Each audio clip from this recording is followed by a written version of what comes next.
Imagine a wall of concrete as tall as a 16-story building. The angle is almost 80 degrees. No steps, no railing, no rope, and walking across it in broad daylight is a goat.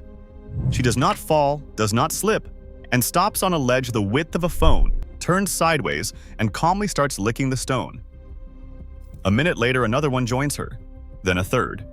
Within 10 minutes, half a dozen goats are hanging on bare concrete, spread across the wall like they were placed there for a photograph. This is not staged. This is the Cingino Dam, in the mountains of northern Italy. And here is the detail almost nobody mentions when this footage goes viral. Every single animal on that wall is female, or a baby following her. Not one adult male has ever been documented making this climb. The reason is not what you would guess. It is not caution, and it is not skill. It is physics, and it is not flattering to the males. Adult male ibex can weigh over 200 pounds and carry horns up to a meter long, and that top-heavy weight raises their center of gravity just enough to make a wall this steep unmanageable. Females rarely exceed 110 pounds. Lower weight, lower center of gravity, better balance on almost nothing. On flat ground, that difference barely matters. On an 80-degree concrete wall, it is the entire story. But weight alone does not explain how a single misplaced step does not end in a 16-story fall. That comes down to the hoof itself, a hard outer rim of keratin, like a climbing boot's edge, wrapped around a soft interior pad that grips almost like rubber, with two toes that spread independently to find two separate points of contact where a human eye sees nothing at all. One bad grip here would not cost a scraped knee. And yet, in the entire history of this behavior being documented, that fall has never once been recorded. So the how is settled. The why is stranger. There is no grass up there, no shrubs, no moss, just gray concrete, and yet the ibex keep returning to this exact wall for decades. The answer turned out to be salt. Aging concrete leaches a mineral called ettringite to the surface wherever water touches it. And to a mountain goat starved of sodium, that gray stone is not an obstacle.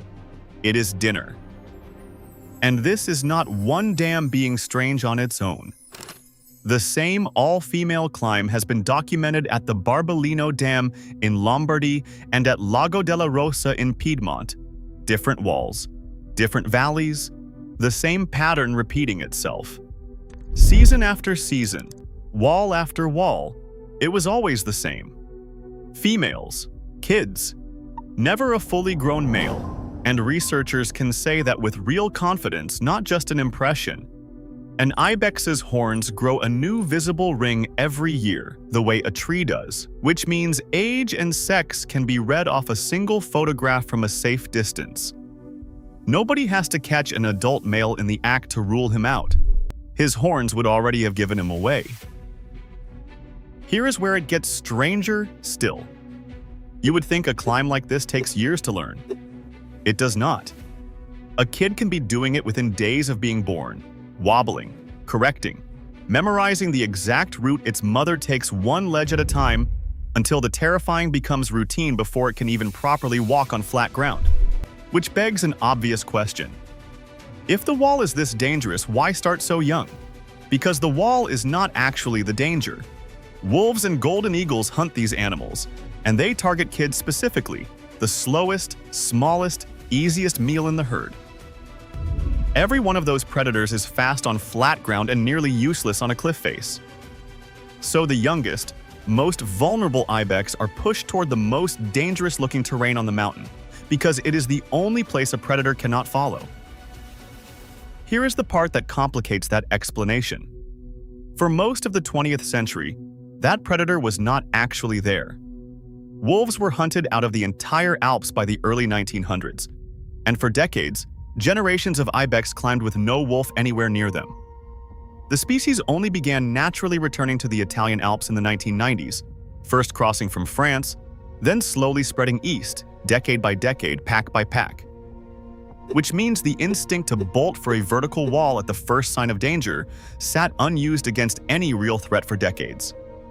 It was simply waiting, encoded and unused for the one predator it was built to escape to come back. It has. For an Ibex today, the terrifying wall is not a threat. It is a sanctuary, and the real danger has always been down below, in the open, whether or not anything happened to be hunting there at the time. There is one more piece to this, and it might be the strangest of all. Every generation of Ibex on that dam learned the exact route from the generation before it, memorizing every ledge and every safe foothold, until one day they lead their own young up the same wall, an inherited map passed down across bare concrete, never written down, never forgotten. A route that has outlived every Ibex that ever walked it, carried forward the only way it can be, by watching your mother do it first. Every question about that wall is now answered, but there is a final layer to this, and it has nothing to do with physics. This species almost was not here at all, and it was nearly lost twice. By 1821, hunting had reduced the entire Alpine Ibex population to fewer than 50 animals. A king saved them in 1856, not out of conservation instinct, but because Ibex were his favorite animal to hunt, and he wanted them protected for himself. It worked until the Second World War, when poaching collapsed the population again, down to just 416 animals. A conservationist named Renzo Vidisot saved them a second time in 1947 because almost nobody else would. Today there are an estimated 50,000, so the goat on that wall exists because a species that came within a few hundred animals of vanishing clawed its way back from the edge twice. None of that survival story is why the world actually found out about this wall. Long before the BBC got involved, the photos were already spreading a different way, as a forwarded email so strange that people assumed it had to be fake. Fact-checkers had to step in and confirm it more than once, and one popular version of the story got the location wrong entirely, claiming it showed bighorn sheep on a dam in Wyoming. It did not. It was always this dam, and it was always these Ibex. Eventually, a clip narrated for the BBC settled the argument for good, and has now been watched over 200 million times on a dam atlas obscura once called otherwise unremarkable. A species that nearly disappeared, twice, is now one of the most watched things on the internet, and almost nobody who shares it knows why only the females ever show up. Now you do.